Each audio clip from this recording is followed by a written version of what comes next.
आव्हाड साहेब सर्वांना बोलायची संधी आहे, सर्वांना बोलायची संधी आहे. बोला पटोले साहेब, आता वेळ आपण वाया घालवू नये. पटोले साहेब बोला. आपण अध्यक्ष महाराज 293 अन्वये सत्ता पक्षाकडून आमचे सहकारी मित्र ॲडव्होकेट आशिष सेलार आणि त्यांच्या सगळ्या चमूने आरक्षणाबद्दलचं हा ठराव या ठिकाणी आणला. अध्यक्ष महाराज या ठरावामध्ये आपण पाहिलं की राज्यात गत 3 महिने मराठा समाजाला आरक्षण देण्याचा मुद्दा आंदोलने, मोर्चे, अन्न सत्याग्रह इत्यादी माध्यमातून बोलू दे ना. ॲरिव्हर आला असणे, काही समजगंठातून आरक्षण मिळण्याकरता जाळपोळ, दंगल इत्यादी माध्यमाचा वापर झाल्याचे निदर्शनास येणे. अध्यक्ष महाराज, मराठा समाजाचा ओबीसीतील समावेश न करता सर्वत्र आरक्षण देण्याची मागणी, स्वतंत्र आरक्षण देण्याची मागणी, याच्यामध्ये अध्यक्ष महाराज ओबीसी, जनमोर्चा, धनगर, विमुक्त जाती, भटक्या जमाती, विशेष मागासवर्ग, बंजारा, मुस्लिम, कोळी, महादेव कोळी अशा विविध जातीच्या लोकांनी आरक्षणाच्या दृष्टिकोनातून घेतलेला जो महाराष्ट्रामध्ये एक प्रयत्न आणि त्या प्रयत्नामुळे महाराष्ट्रामध्ये झालेला उद्रेक. अध्यक्ष महाराज, छत्रपती शिवाजी महाराजांचा हा महाराष्ट्र आहे, आमचं तुमचं सगळ्यांचं दैवत आहे. अध्यक्ष महाराज, शाहू फुले आंबेडकरांच्या विचाराचा हा महाराष्ट्र आहे. अध्यक्ष महाराज, ज्या शाहू महाराजांनी आरक्षणाची मूर्तपेढ रोवली त्या शाहू महाराजांची कर्मभूमी, जन्मभूमी असलेला महाराष्ट्र आहे. अध्यक्ष महाराज, नुसत्या महाराष्ट्रात नव्हे तर देशामध्ये आरक्षणाचं जनकच हे शाहू महाराज राहिलेत. आणि त्या महाराष्ट्रामध्ये आरक्षणाच्या नावाने ज्या पद्धतीनं या सरकारच्या काळामध्ये जे जाळपोळ झाली, आंदोलन झाली, एकमेकांच्या विरोधात जे काही षडयंत्र रचण्यात आले, हे आपल्या महाराष्ट्राला भूषणावं नाही. अध्यक्ष महाराज, आरक्षणाचं जसं बघाशी आपण पाहिलं की देवेंद्र फडणवीसांचं सरकार असताना 2019 मध्ये गायकवाड आयोगाची शिफारसच्या आधारावर विधानसभेमध्ये एक मताने ठराव पारित केला. अध्यक्ष महाराज, की मराठा समाजाला आरक्षण मिळालं पाहिजे. त्यावेळेसही आम्ही विरोधात होतो. अध्यक्ष महाराज, आजही आम्ही विरोधातच आहोत. त्यावेळेसही आम्ही समर्थन केलं आणि एक मतानं तो ठराव पारित झाला. काही मराठा आरक्षणाच्या बद्दल काँग्रेसची भूमिका काही वेगळी आहे असं आम्ही कधीच मान्य केलं नाही. जे मागास लोक आहेत, जे आर्थिक, सामाजिक, शैक्षणिक मागा आहेत, त्यांना आरक्षण मिळावं ही भूमिका काँग्रेस पक्षाची आहे. आणि म्हणून आमचाच पक्ष आणतोय, आरक्षण आम्हीच देतोय, अशा पद्धतीचा आव कोणी आणू नये, एवढीच माझी पहिली सुरुवातीला विनंती. अध्यक्ष महाराज, हे काही राजकारणाचा भाग होऊ शकत नाही.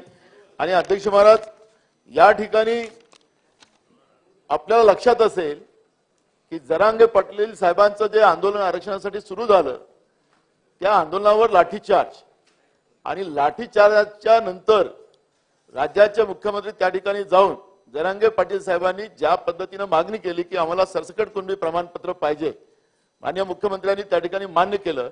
30 दिवसाची मुदत दिली आणि त्या जरांगे पाटील साहेबांनी सांगितलं 30 दिवस नाही, आम्ही पुन्हा 10 दिवस पुन्हा वाढवून देतो, 40 दिवसात तुम्हाला आम्ही कुणब्याचं प्रमाणपत्र भेटवून देतो, या पद्धतीचं आश्वासन दिलं. अध्यक्ष महाराज, हे आम्ही टीव्ही चॅनलवर पाहत होतो आणि त्या ठिकाणी सर्वपक्षीय मीटिंग झाली, त्याच्यातही आम्ही हा मुद्दा उपस्थित केला. अध्यक्ष महाराज, खऱ्या अर्थानं अध्यक्ष महाराज, हे मंत्रालयामध्ये बसून हा निर्णय होऊ शकत होता.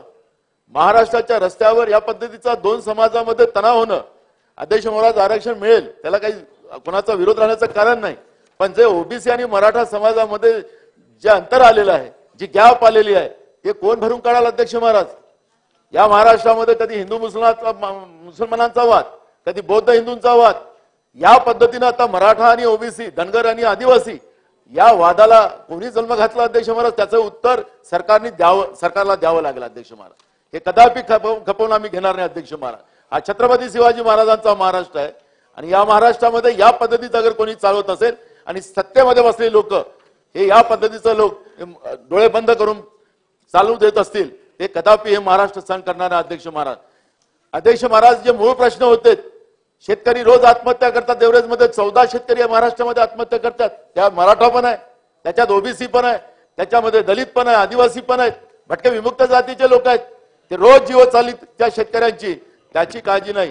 आणि नुसतं आपण याच विषयावर या ठिकाणी महाराष्ट्रामध्ये आगतोंडोप करून ज्या पद्धतीनं वातावरण बिघडवण्याचं काम झालं, त्याचं उत्तर सरकारला द्यावं लागणार अध्यक्ष महाराज. कधी मंत्री रस्त्यावर आले, या मंत्रिमंडळामध्ये एक मंत्री वेगळा बोलतो, दुसरा मंत्री वेगळा बोलतो, या मंत्रिमंडळातच एकमत नाही, अशी परिस्थिती अध्यक्ष महाराज आहे. आणि म्हणून या सगळ्या गोष्टीच्या भूमिकेला, कारण की आज महाराष्ट्रामध्ये सगळीकडे आंदोलन चालू आहे अध्यक्ष महाराज. एकीकडे ओबीसीचं आंदोलन चालू आहे, एकीकडे मराठ्यांचं आंदोलन चालू आहे, एकीकडे धनगरांचं आंदोलन चालू आहे, एकीकडे कोळी समाजाचं आंदोलन चालू आहे, एकीकडे हलबा समाजाचं आंदोलन चालू आहे, एकीकडे गोवारी समाजाचं आंदोलन चालू आहे. हे बीज कोणी रोवलं अध्यक्ष महाराज? 2014 मध्ये सत्तेत येण्यासाठी जे आश्वासनाची भूमिका भारतीय जनता पार्टीनं मांडली होती की आमचं सरकार आल्यानंतर मराठ्यांना आरक्षण देऊ, त्यांच्या जाहीरनाम्यात होतं अध्यक्ष महाराज. धनगराला आम्ही आरक्षण देऊ, यांच्या जाहीरनाम्यात होतं. केंद्रात राज्यात सरकार आल्यानंतर आम्ही तुम्हाला आरक्षण देऊ. कोणी थांबवलं? आणि ज्या 2019 ची गोष्ट आपण सांगतात, आपल्याला माहिती असेल की 2017 मध्ये केंद्र सरकारने, नरेंद्र मोदीजींनी राज्याचं आरक्षणाच्या दृष्टिकोनातले अधिकार काढलेले होते 2018 मध्ये. आणि 2019 मध्ये राज्य सरकारने विधानसभेमध्ये बिल आणलं गायकवाड आघोळीच्या शिफारसीच्या आधारावर. अध्यक्ष महाराज, कोणाशी खोटं बोलताय आपण? कोणाशी खोटं बोललात आपण? हा आजचा उद्रेक अध्यक्ष महाराज, हे खोटं बोलू बोलू निर्माण झालेला उद्रेक आहे. हे तुम्हाला आम्हाला नाकारता येणार नाही अध्यक्ष महाराज. आणि माननीय सुप्रीम कोर्टाने सांगितलं की तुम्हाला आयोग नेमण्याचा अधिकार नाहीये. हे माननीय सुप्रीम कोर्टाने सांगितलं अध्यक्ष महाराज. आमचा आता सवाल अध्यक्ष महाराज, परवाच्या तुमच्या पुरवणी मागण्या झाल्यात, त्याच्या 360 कोटी रुपये मागासवर्गीय आयोगांसाठी आपण दिलेले आहेत. हे निरगुडे आयोग आता ठेवलं नाही, ते कशामुळे गेलं, काय झालं ते आम्ही विचारलं विधानसभेत प्रश्न, तर सरकार उत्तर द्यायला तयार नाही. आता शुक्रे आयोग आला अध्यक्ष महाराज, कालच तुम्ही लोकांनी जाहीर केला. आता तुमच्याजवळ एक सिंधी आयोग पण आहे. आखरी तुमच्याजवळ मागासवर्गीय आयोग एक ऑलरेडी संविधानिक आयोग आहे. हा सिंधू आयोग कुठला आला? त्यांचा रिपोर्ट आणि या मागासवर्गीय आयोगाचा रिपोर्ट, संविधानिक काही व्यवस्था आहे की नाही या सरकारमध्ये? या दोन आयोगाचा हिशोब आपल्याला द्यावा लागेल की हा आयोग कशासाठी, आणि जो संविधानिक आयोग जो आमचा आहे, जो काल निरगुडे आयोग होता, त्याचं तुम्ही काय दबाव आणला सरकारने मला माहिती नाही. भुजबळ साहेब आता एकच मंत्री राहिले, 2 तटकरे ताई आहेत. तो कशासाठी ते निरगुडे आयोगाने राजीनामा दिला त्याची माहिती राज्याच्या जनतेला आणि सदनाला मिळाली पाहिजे. ही भूमिका आमची आहे. तुम्ही जे 360 कोटी रुपये आता मागासवर्गीय आयोगासाठी घेतलेत, ते कशासाठी आणलेत? तुम्ही जनगणना करणार आहात का? राज्यामध्ये तुम्हाला जनगणना करावी लागत असेल, अगर मराठा समाजाची एकट्याची जनगणना नाही करता येणार अध्यक्ष महाराज, तुम्हाला राज्यातल्या सगळ्या जातीची जनगणना करावं लागेल. ज्या मागास जाती आहेत त्या जातीची जनगणना आपल्याला करावं लागेल. आणि त्या जनगणनेच्या आधारावर जे जे समाज आर्थिक, शैक्षणिक, सामाजिक मागासलेले आहेत त्या समाजाला आपल्याला आरक्षण देता येईल. त्याचा कोणालाही विरोध करण्याची गरज नाही.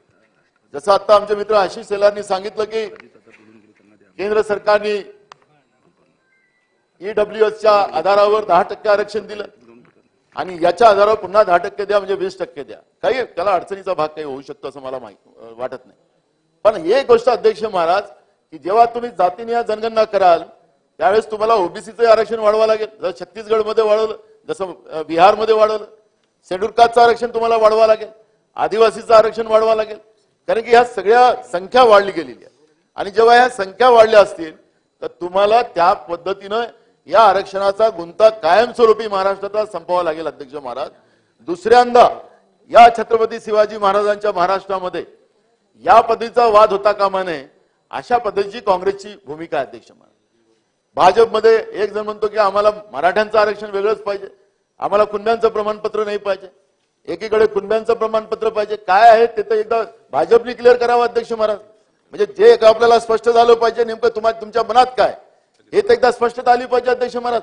पण स्पष्टता कुठंच नाही. एकीकडे आरक्षणच मुक्त भारत करायचा अशा पद्धतीची मोहीम भाजपने सुरू केली काय, याही प्रश्नाचं उत्तर द्यावं लागेल अध्यक्ष महाराज. तुम्हालाही नको, मलाही नको, घाल कुत्र्याला, अशी जी मन आपल्याकडे अध्यक्ष महाराज विदर्भातले आपण आहात म्हणून आपल्याकडलीच मन आहे. इकडे आहे का तुमच्या उत्तर महाराष्ट्रात आहे ना भुजबळ साहेबांची? तुम्हाला, तुलाही नाही, मलाही नाही, घाल कुत्र्याला, अशा पद्धतीची काही भूमिका आहे का ते सुद्धा या ठिकाणी स्पष्ट झालं पाहिजे. मला आठवतं अध्यक्ष महाराज, आमचे मित्र फडणवीस साहेब जेव्हा राज्याचे मुख्यमंत्री होते त्यावेळेस आणि त्याच्यानंतर आपल्या इथले ऍडव्होकेट जनरल जे होते कुंभकोणी. या कुंभकोणींनी सांगितलं की मला फडणवीस साहेबांनी सांगितलं की तुम्ही मराठ्यांची बाजूच मांडू नका. त्यांनी टीव्ही चॅनलला इंटरव्ह्यू दिला अध्यक्ष महाराज. काय खरं आहे काय खोटं आहे मला माहिती नाही. दुसरं हा बोला बोला. हो, मराठा समाजाच्या काही प्रतिनिधींनी मुख्यमंत्र्यांना सांगितलं की मराठी भाषा बोलणारा मराठी वकील द्या, हे सांगितलं तर म्हणून थोराताला दिलं. त्याने बाजू मांडू नका असं सांगितलं नाही. ही चुकीची बाब आहे. चुकीची बाब रेकॉर्डवर येऊ नये. ठीक आहे. आता त्यांच्यावरती आता आव्हाड साहेब त्यांनी हरकत घेतली. आता कुंभकोणी हे सोलापूरचे आहेत, जातीने ब्राह्मण आहेत. ते छोट्या सिव्हिल कोर्टामध्ये प्रॅक्टिस करत होते. नंतर ते मुंबईला आले, मुंबईचे हायकोर्टचे जज झाले, त्याच्यानंतर ते आपले एजी झाले. साहेब माहिती ही आहे. चला बोला पटोले साहेब बोला. अध्यक्ष महाराज, बागडे साहेब सिनियर आहेत, त्यांचं मान ठेवलंच पाहिजे अध्यक्ष महाराज. पण मी तुम्हाला माहितीसाठी सांगतो बागडे साहेब, माझा काही आरोप नाही आहे. हे कुंभकोणी साहेबांनी, आपले ऍडव्होकेट जनरल होते महाराष्ट्राचे, तुमच्याही सरकारमध्ये होते, आमच्याही सरकारमध्ये होते, आता नाही आहेत ते. त्यांनीच स्टेटमेंट केलं. आणि जे काही वकील आहेत राज्यामध्ये, त्यांची नावं मी घेणार नाही या ठिकाणी, ते श्रद्धेय आपल्या नेत्यांना म्हणतात ते मराठा आरक्षणाच्या विरोधात कोण गेले होते, कोर्टामध्ये काय झालं होतं ते आपल्याला सगळ्यालाच महाराष्ट्राला माहिती आहे. त्यामुळे मी त्या श्रद्धेय वकिलांचंही नाव घेणार नाही, नवरा बायकोंचं या ठिकाणी. मी या ठिकाणी एवढंच सांगतो अध्यक्ष महाराज, आमची भूमिका स्पष्ट आहे काँग्रेस पक्षाची.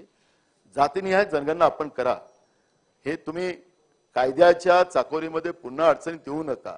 आम्हाला महाराष्ट्रामध्ये जाती जातीमध्ये हा आरक्षणाचा वाद नको. हा महाराष्ट्र जो पेटवला जातोय तो महाराष्ट्र पेटता महाराष्ट्र नको. न्याय आमचा सामाजिक न्यायाचा महाराष्ट्र आहे बागडे साहेब. आणि सामाजिक न्यायाचा महाराष्ट्र, शाहू फुले आंबेडकर विचाराचा महाराष्ट्र, या महाराष्ट्राला पेटवणं आपण आरक्षणाच्या नावाने ही गंभीर बाब आहे. आणि म्हणून आमची प्रामाणिक भूमिका, आम्हाला कोणावर आरोप नाही करायचा आहे. आम्हाला गुन्हा-गोविंदाने हा महाराष्ट्रात राहायचा अध्यक्ष महाराज. पण जी काही तणाव निर्मिती झालेली आहे, गावबंदी झाली. आता तुम्हालाच गावबंदी झाली. तुम्हालाच एका गावामध्ये मी पाहत होतो टीव्हीवर की तुम्हाला झाकललं गावामधून. गावबंदी झाली. हे कुठलं प्रतीक आहे? काल एका आमदार महोदय आपले तिकडचे सांगत होते माझं कसं बंगला पेटवला, काय झालं. ते क्षीरसागर बसलेच आहे, तेही आपले मनातली भावना मांडायला तयारच आहेत. तुमचा अपमान झाला, सगळ्या आमदारांचा अपमान झाला बागडे साहेब. आम्हाला हे जळता महाराष्ट्र नको. जळता महाराष्ट्र कशासाठी निर्माण केला? कोणी लावला हा वनवा? कशासाठी लावला? मूळ प्रश्न नाही आहेत. शेतकरी आत्महत्या नाही करत आहे, बेरोजगार तेही आत्महत्या करताय, गृहिणी आत्महत्या करताय महागाईमुळे. आणि म्हणून आमची भूमिका एकदम स्पष्ट आहे की तुम्ही जे श्रद्धेय बोलणारे जे वकील होते, त्या वकील कोणासाठी आणि काय कोणाचा पाठिंबा त्याला होता ती पण माहिती इकडे यायला पाहिजे ना. आणि म्हणून मी आपल्याला सगळ्यांना या निमित्तानं सांगतो की महाराष्ट्रामध्ये मराठा ओबीसी आरक्षणाचा प्रश्न वेगळा आहे. कोळी, महादेव कोळी ते पाळावर राहिलेत, ते महादेव झालेत, त्यांचे रिश्तेदार खाली आलेत, ते कोळीच राहिलेत, त्यांना आरक्षण नाही. गोवारी हलबा त्यांचे आरक्षण नाही. त्यांचे वाद चालूच आहेत. आदिवासीच्या आरक्षणाचे वेगळे वेगळे प्रश्न आहेत. त्या महाराष्ट्रामध्ये या सगळ्या परिस्थितीमध्ये आपल्याला कुठल्या तरी निकालावर पोहोचावं लागेल. आणि अध्यक्ष महोदय, आमची काँग्रेसची भूमिका स्पष्ट आहे. मी या ठिकाणी जास्त काही भाषण करणार नाही. आमची भूमिका स्पष्ट आहे की ओबीसीचं जनगणना करून मराठ्यांना पण आरक्षण द्या, ओबीसीचं आरक्षण वाढवून द्या, शेड्यूल कास्टचं आरक्षण वाढवून द्या, आदिवासीचं. आणि आपण हे महाराष्ट्रामध्ये भटके विमुक्त जाती अब कड करून ठेवलेले आहे. हे कोणी आपल्या आर्टिकल 340 मध्ये हे कुठल्या भटक्या विमुक्त जाती नाही आहेत, ओबीसीच आहे. 341 आमचा शेड्यूल कास्ट, 342 आमचा आदिवासी. आणि म्हणून अध्यक्ष महाराज, हे असे तुकडे करून विभाजित करू नका. आरक्षणाच्या दृष्टिकोनातून सगळ्यांना न्याय मिळाला पाहिजे, ही भूमिका काँग्रेस पक्षाची आहे. आणि म्हणून जनगणना हा सगळ्यात महत्वाचा भाग. आमचे नेते राहुल गांधीजींनी त्याच्यामध्ये प्रामाणिक भूमिका मांडली.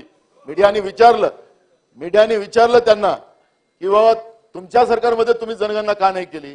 त्यांनी सांगितलं आमची चूक आहे, पण आम्हाला आता ती चूक दुरुस्त करायची. मी तुम्हाला सांगतो की जनगणना हाच त्याच्यातला पर्याय आहे. आपली चूक आहे त्याला मान्य केलं, काही चूक नाही आहे अध्यक्ष महाराज, पण आपली चूक लपवायची. आता तर गरीब जात झाली अध्यक्ष महाराज, आता शेतकरी जात झाली, आता पुरुष जात झाला. भगिनी जात झाली.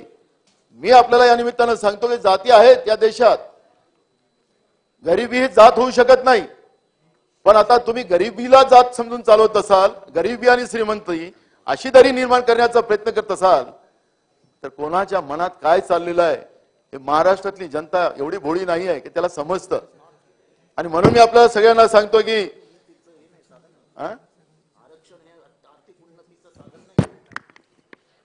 आणि म्हणून मी आपल्याला या निमित्तानं सांगतो अध्यक्ष महाराज की आपण सगळेजण या आरक्षणाच्या बाबतची जी चर्चा आता रस्त्यावरची जी होती आहे ती रस्त्यावर न होता ही या ठिकाणी सरकारने ओबीसी वाल्यांनाही बोलवलं पाहिजे, मराठा समाजाच्याही लोकांना बोलवलं पाहिजे आणि या आरक्षणातला प्रश्न सोडवला पाहिजे. अशा पद्धतीचा महाराष्ट्र पेटवत ठेवणं हे महाराष्ट्राच्या भल्याचं नाही. महाराष्ट्रातून आज मोठ्या प्रमाणात उद्योग वापस चालले, कारण की महाराष्ट्रामध्ये आता अस्थिरता निर्माण झाली. तुम्ही आमचं स्थिर सरकार आहे, बहुमताचं सरकार आहे, 217 आमदारांचा पाठिंबा आमच्या बरोबर आहे. पण तुमचा अस्थिरता जी महाराष्ट्रामध्ये जनतेमध्ये आहे त्या अस्थिरतेचं काय, याही प्रश्नाचं उत्तर आपल्याला द्यावं लागेल.